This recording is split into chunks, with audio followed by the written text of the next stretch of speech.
Okay, so for another option of removing this bridge, again, we want to make sure that we are defended before we start making any decisions on how we get out of this. This is your primary objective, to defend yourself from that shot, wherever it may be. As long as you're defending yourself from his head or that hand, that's going to be enough just to give you a split second to get back on the front foot. Now, if we want to move out of this with a chin knot or a lock or a hold, then we do exactly the same thing as before. We first defend ourselves from that first one here, and then we have options. If I take my hand around like we did in the last one and I grip onto the wrist, if I trap the hand and I move slightly back, and if I lean on it, that's quite a lot of pressure on the wrist.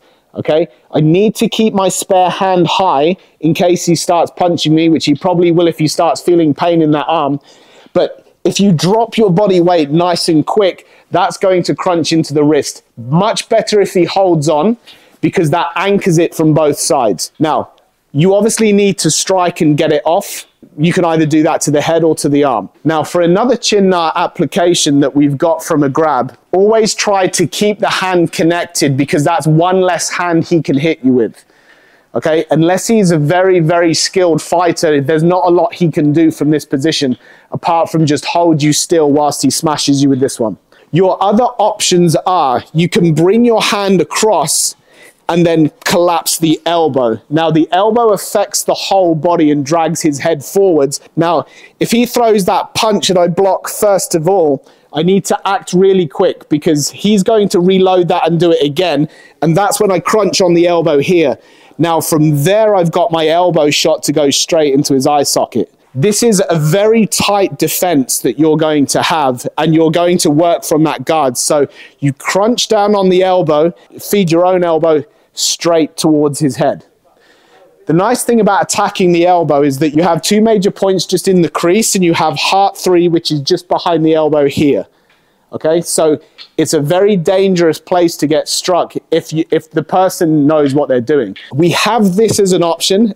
Again, this is going to drag his body all the way down, and then you have that elbow straight to the head. If he throws that punch and I defend myself from here, there's a good chance I can reach the back of his neck. So if I grab to the back of his neck and pull forwards, so if I roll that arm up, you see I can start to wrap the elbow, and that's going to go in. Again, it's much easier if he stays connected, because then the tendons tighten up and he can't let go even if he wants to. So from that one, he's going to throw the punch. I'm going to defend myself. I'm going to pull his head down. And this is where I have the elbow. I have triple heater 11 and 12 just on the back here by the tricep tendon. And I can slam that one backwards into an arm bar and just do it from standing. Now, a good option that I have is a knee straight to the face. And I can do that all simultaneously. So I can crunch into the elbow at the same time that I pull the head and just slam that knee straight in. And that should be enough to at least get you a little bit of time to get away.